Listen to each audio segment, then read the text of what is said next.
샬롬 샬롬 샬롬 샬롬 샬롬. 하나님 사랑합니다. 여러분 주 안에서 사랑합니다. 오늘 요한복음 16장 25절에서 33절 말씀이죠. 내가 세상을 이기었노라. 이것을 비유로 너에게 일렀거니와 때가 이르면 다시는 비유로 너에게 이르지 않고 아버지에 대한 것을 밝히 이르리라. 그날에 너희가 내 이름으로 구할 것이요 내가 너희를 위하여 아버지께 구하겠다는 하는 말이 아니니 이는 너희가 나를 사랑하고 내가 하나님께로부터 온 줄 믿었으므로 아버지께서 친히 너희를 사랑하시니라. 이렇게 말씀합니다. 25절부터 보고 있습니다. 28절에 내가 아버지에게서 나와 세상에 왔고 다시 세상을 떠나 아버지에게로 가노라 하시니 제자들이 말하되 지금은 밝히 말씀하시고 아무 비유로 하지 아니하시니 우리가 지금에야 주께서 모든 것을 아시고 또 사람의 물음을 기다리시지 않는 줄 아나이다. 이로써 하나님께로부터 나오심을 우리가 믿사옵나이다. 31절에 예수께서 대답하시되 이제는 너희가 믿느냐 이렇게 말씀하죠. 보라 너희가 다 각각 제 곳으로 흩어지고 나를 혼자 둘 때가 오나니 벌써 왔도다. 그러나 내가 혼자 있는 것이 아니라 아버지께서 나와 함께 계시느니라. 이것을 너에게 이르는 것은 너희로 내 안에서 평안을 누리게 하려 하니라. 세상에서는 너희가 환난을 당하나 담대하라. 내가 세상을 이기었노라. 말씀하죠. 내가 세상을 이기었노라. 이제는 너희가 믿느냐? 이제 내가 세상을 이기었노라. I have overcome the world. 이제 너희가 믿느냐 말하죠. You believe at last 하고 묻고 있습니다. 세상의 종교, 철학, 사상, 제도 등 어떤 것도 부활에 대해서 언급하지를 않습니다. 오직 기독교만이 부활을 가르치고 그 진리를 세상에 전파하죠. 기독교의 근본 창조와 부활, 기독교는 두 가지 진리 위에 세워져 있어요. 창조와 부활. 하나는 삼라만상을 주장하는 하나님의 창조. 인간은 하나님의 창조물이라는 사실은 두말할 나위가 없죠. 그렇지만 인간은 하나님의 창조 사실을 잘 믿으려지 않는 성향을 갖고 있습니다. 또 하나는 성자 하나님 예수님이신 예수 그리스도이신 부활 성자 하나님이시죠. 인간은 태어나 모두 죽으며 그 후에 여러 모양의 부활을 합니다. 그러나 인간은 이런 사실을 잘 믿으려 하지를 않습니다. 지난 2000년 동안 예수님의 부활은 많은 사람들에 의해 증명이 되죠. 만약 예수님의 부활이 거짓이라면 2000년 동안 진행되어 온 검증 과정에서 도태되고 없어지고 말았을 것입니다. 그러나 오랜 세월 동안 수많은 검증에도 불구하고 부활은 더욱 힘을 얻어서 지금까지 진리로 계승이 되고 있죠. 오늘날 교회가 존재하고 부흥하는 까닭은 예수님의 부활이 있었기에 가능했던 것입니다. 지난 시간 우리는 예수님의 부활에 대해서 알아봤어요. 첫째 부활은 인간의 이성으로 이해할 수 없는 것이죠. 세상 사람들이 예수님의 부활에 관한 얘기를 듣고 아멘으로 화답하는 경우가 드뭅니다. 도저히 믿을 수 없다면 오히려 황당해하는 게 보편적인 현상이죠. 둘째, 부활의 기쁨은 절대로 빼앗길 수 없는 것이다 라는 거죠. 기독교의 핵심은 선행을 베풀며 자의의 의의를 쌓는 게 아니라 예수님의 부활 위에 믿음을 굳게 세우는 건 믿음이죠. 믿음으로 의롭다 칭함을 받는다라고 말씀하죠. 셋째로 부활은 우리로 하여금 멀리 계시던 하나님을 가까이서 만나게 하고 하나님의 임재 가운데 들어가게 합니다. 기도의 혁명을 일으키는 부활입니다. 그러면 우리는 본문 말씀을 통해서 부활의 세 가지 대해서 우리가 사실을 한번 깊이 나눠봅니다. 첫째, 부활은 우리의 기도를 한층 더 높은 차원으로 인도하는 것입니다. 흔히 우리는 희망의 기도와 약속의 기도를 하게 되죠. 소망하는 기도 그리고 하나님께 약속하는 기도를 합니다. 예수님의 인격과 선행과 도덕을 믿는 사람들은 희망의 기도를 많이 합니다. 흔히 우리는 이랬으면 좋겠다, 저랬으면 좋겠다라는 소원을 많이 아뢰죠. 그러나 신앙은 희망을 넘어서는 거죠. 부활이 예수님의 경험한 사람들은 약속의 기도를 많이 합니다. 예수께서 지금까지 너희가 내 이름으로 아무것도 구하지 아니하였으나 구하라 그리하면 받으리니 너희 기쁨이 충만하리라. 요한복음 16장에 말씀하죠. 덧붙여 부활은 약속의 기도를 넘어 하나님 아버지께로 인도한다는 사실을 우리가 알 수 있죠. 25절 말씀입니다. 이것을 비사로 너희에게 일렀거니와 때가 이르면 다시 비사로 너희에게 이르지 않고 아버지에 대한 것으로 밝히 이르리라 말씀하죠. 요한복음 16장 25절 말씀에 보면 이것을 비유로 너에게 일렀거니와 때가 이르면 다시는 비유로 너에게 이르지 않고 아버지에 대한 것을 밝히 이루리라. 예, 비유로 일러주셨어요. 때가 되면 더 이상 비유로 말씀하시지 않고 직접 하나님 아버지께 대한 것을 밝게 말씀하시겠다. 그날에 너희가 내 이름으로 구할 것이요 내가 너희를 위하여 아버지께 구하겠다. 하는 말이 아니니 이 말씀은 아주 재미있는 표현입니다. 그날이라는 말은 부활 이후라는 뜻을 갖고 있어요. 예수께서 부활하시기 전에 모든 것들에 대해서 중보기도를 하시죠. 그렇지만 예수님께서 부활하시고 승천하신 후에 성령께서 이 땅에 오셔서 우리로 하여금 영적 진리를 알게 하시고 비유의 말씀이 아니라 직접 하나님 아버지의 뜻을 깨닫게 하신다라는 의미입니다. 그동안 우리는 예수님의 중보기도로 응답을 받았지만 예수께서 부활하시고 승천하신 후에 성령께서 오셔서 우리로 하여금 직접 기도하시고 응답을 받게 하신다. 가히 기도의 혁명이라고 말하지 않을 수가 없어요. 우리 사회는 전 근대적 성향의 사람, 근대적 성향의 사람, 포스트모던 성향의 사람들이 뒤섞여 아주 복잡하게 살아가고 있습니다. 기성세대와 신세대는 서로 다르기 때문에 대화조차 통하지를 않아요. 요즘에 또 고령화 인구 시대이죠. 우리는 모던 시대에 살고 있고 젊은이들은 후기 모던 시대에 살고 있습니다. 이와 같이 예수님을 믿는다고 할 때 부활을 믿는 사람이 있는가 하면 믿지 않는 사람도 있어요. 마찬가지로 기도를 할 때 목마른 기도를 하는 사람이 있는가 하면 약속의 기도를 하는 사람이 있습니다. 같은 시간에 한 자리에 나란히 앉아있는 사람들도 저마다 영적 이해와 경험이 다르기 때문에 기도의 내용도 각각 다릅니다. 본문 말씀에 예수께서 주시는 메시지는 우리가 진정으로 부활을 알게 되면 더 이상 예수를 필요로 하지 않는다라는 거죠. 왜냐하면 예수께서 부활하시고 승천하신 후에 성령께서 지상에 오셔서 우리로 하여금 예수님의 이름으로 기도하는 것을 가르쳐 주시기 때문이라는 것. 따라서 우리는 약속의 기도들이 성취되는 기적을 경험할 수 있는 것이죠. 현대를 사는 우리는 도덕적이고 윤리적인 율법적인 신앙을 극복하고 한 차원 높은 믿음의 세계를 가져야 합니다. 우리는 죄를 지은 것인데 것인가 말 것인가를 고민하는 단계를 넘어서서 홍해를 건너기 전에 애굽에 있는 차원이 아님을 깨달아 알아야 되겠죠. 같은 죄를 반복해 짓고 육체의 소욕에 따라 움직이는 단계가 아니라 부활하신 예수님을 가슴에 품고 성령 충만으로 승리의 삶을 사는 단계를 살아야 합니다. 예수께서 부활하시고 승천하신 후에 성령께서 지상으로 오셨기 때문에 이제 우리는 예수님의 중보기도를 필요하지 않게 됩니다. 성령께서 친히 우리 안에 역사하셔서 기도하게 하시고 그 기도에 대한 응답도 이미 이루어진 것으로 확신하는 믿음을 주셨기 때문이죠. 삼일체 하나님이심을 알게 하는 부활입니다. 둘째, 부활은 예수님께서 삼일체 하나님이신 것을 알게 합니다. 부활로 인하여서 내가 하나님께서 우리에게 모든 것을 이루어 주시는 성령께서 우리에게 오심을 우리가 알았어요. 그죠? 기도의 혁명이 일어났어요. 부활하시는 그 모든 것을 통해서 기도의 혁명이 일어났고, 두 번째는 삼일체 하나님을 알게 되는 부활을 경험하게 됩니다. 27, 8절이죠.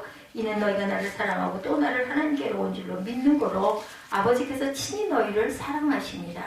내가 아버지께로 나와 세상에 왔고 다시 세상을 떠나 아버지에게 가노라 하시니, 사람이 부활을 믿는다는 것은 그 사람이 성령을 받았다는 증거가 됩니다.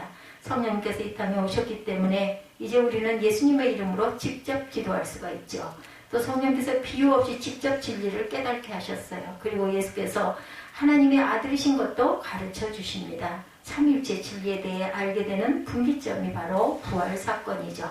우리는 예수께서 어디서 오셔서 무엇을 하시다가 어디로 가시는지를 분명히 알아야 합니다.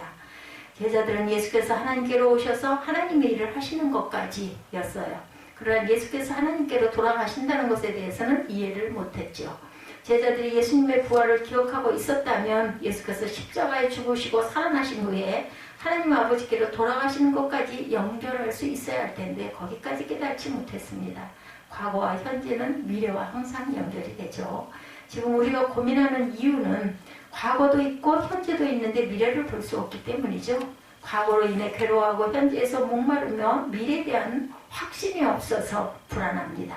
현실이 미래와 연결될 가능성이 없어 보이기 때문에 우리의 삶은 항상 조각이 납니다. 과거와 현재와 미래가 하나로 연결되어 인생을 보는 눈이 생기는데 안타깝게 미래를 보지 못하는 거죠.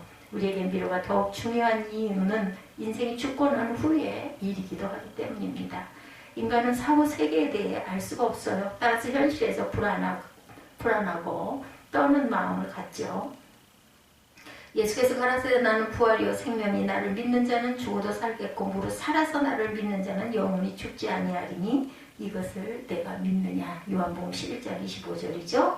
성령께서 임하시면 우리는 미래를 볼 수 있을 뿐만 아니라 천국까지 볼 수 있다. 너희 마음에 근심하지 말라.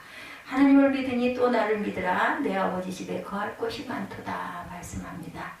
요한복음 14장 1, 2절이죠. 따라서 미래를 볼 수 없어 불안하던 것이 곧 사라지게 됩니다. 예수께서 아버지로부터 오셔서 다시 아버지께 돌아가신다는 말씀에 대해서 이제 제자들은 이해하기 시작하죠. 부활은 예수께서 하나님의 아들이시고 하나님으로부터 오신 분이라는 영적 깨달음을 주죠. 29절과 30절에 보면 제자들이 말하되 지금은 밝히 말씀하시고 아무 비유로도 하지 아니하시니 우리가 지금이야 주께서 모든 것을 아시고 또 사람의 물음을 기다리지 않는 줄 아나이다. 이로써 하나님께로부터 나오심을 우리가 믿사옵나이다. 그랬더니 예수께서 이제는 너희가 믿느냐? 보라 너희가 다 각각 제 곳으로 흩어지고 날 혼자 둘 때가 오나니 벌써 왔도다. 그러나 내가 혼자 있는 것이 아니라 아버지께서 나와 함께 계시느니라. 이렇게 대답을 하시죠. 요즘 우리가 사람들은 나란 일로 사람들이 굉장히 그 코로나 이후에 나라의 어수선한 분위기 때문에 우리나라 사람들이 나라와 조국을 위해서 많이 기도합니다. 코로나 바이러스를 위해서도 그것이 근절되어야 하기 때문에 많이 기도하죠. 남북 통일을 위해서도 교회들을 위해서도 기도 많이 합니다. 그러나 미래를 볼 수 있는 사람들은 큰 걱정들을 하지 않습니다. 우리나라의 미래는 하나님의 손에 달려있는 것을 믿기 때문이죠. 사람들의 행동을 보고 걱정하는 것을 우리는 삼가고 하나님을 바라는 온전한 믿음을 가져야 할 줄 믿습니다. 인생의 미래도 하나님의 손에 달려있고 인생의 미래가 사람에게 달려있다면 얼마나 불안하겠습니까? 그러나 우리는 인생의 미래가 하나님께 달려있다는 것을 믿기 때문에 불안하지만 견딜 수 있습니다. 온전한 믿음으로, 굳건한 믿음으로 불안할 때마다 더욱더 믿음을 단단하게 하는 것이 키포인트라고 저는 생각합니다. 셋째 부활은 우리가 궁극적인 승리를 가져다 주죠. 31절이죠.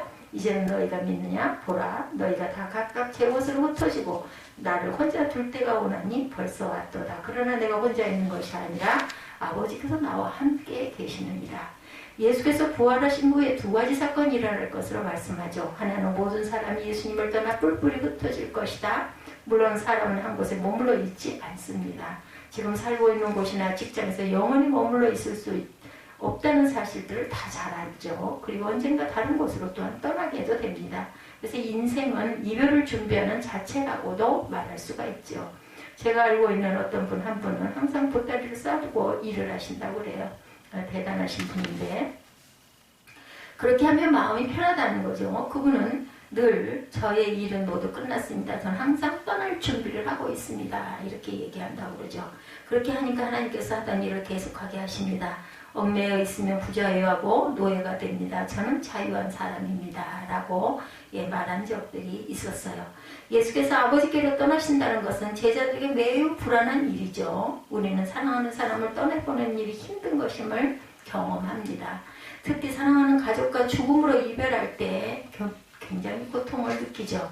오랫동안 근무하면서 정해진 직장에서 떠날 때 조국을 등지고 타국으로 좋은 일로가 아니라 어쩔 수 없이 떠날 때 아니면 절망 가운데 할 수 없이 타국으로 갈 때 우리 마음이 얼마나 마음이 안타깝고 불안하고 두렵습니까? 또 하나는 우리가 어떤 경우라도 절대 혼자가 아님을 말씀하시죠. 우리가 가족과 이별하고 직장에서 나오고 조국을 떠나도 혼자가 아니고 아버지께서 함께 해주신다는 것. 예수께서 제자들이 멀리 떠나 각각 흩어져 버려도 아버지 하나님께서 항상 함께 하시기 때문에 혼자가 아니라고 강조하십니다. 우리는 사랑의 대상을 향해 집착하는 경향을 보일 때가 있습니다. 그 소유하려고 하죠. 사랑의 대상이 다른 곳을 눈길을 돌리면은 가정 안에서도 그래요.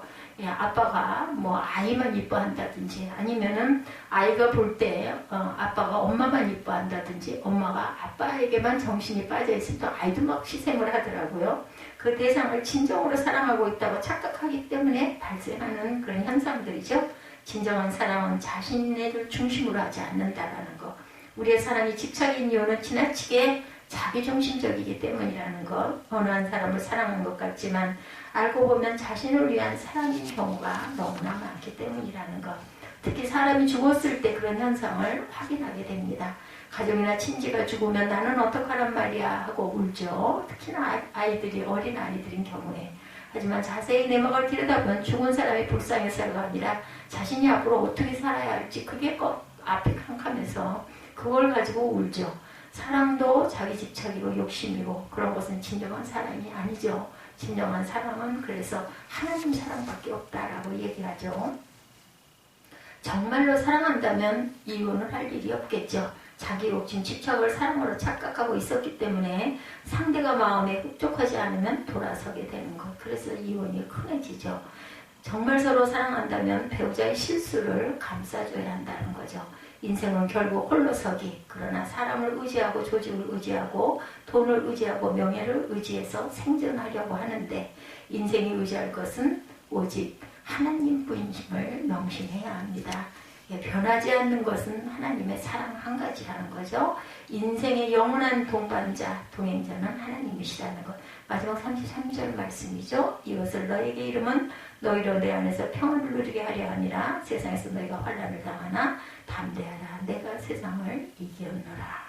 우리가 예수를 믿는다는 거 곧 유토피아를 맞이하게 되는 것은 아니죠. 적과 꿀이 흐르는 가나안 땅에 펼쳐지는 것도 아닙니다. 오히려 우리에게 다가온 것은 환난과 고난입니다. 여기서 적과 꿀이 흐르는 가나안 땅은 환난과 고통 속에서 이루어진 하나님의 나라를 뜻하죠. 우리에게 환난과 고통이 없다면 진정한 하나님의 나라를 건설할 수가 없습니다.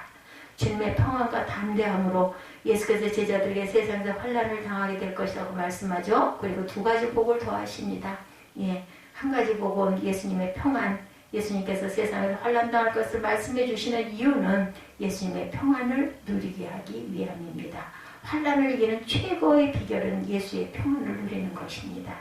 평안은 곧 예수에게서 나오죠. 세상은 결코 평안을 주지 못합니다. 예수께서 주시는 평안은 우리로 하여금 환난을 이기야 하고도 남는다라는 것을 잊지 않는 저와 여러분들이 되시기를 주님의 이름으로 축복합니다. 기도하시겠습니다.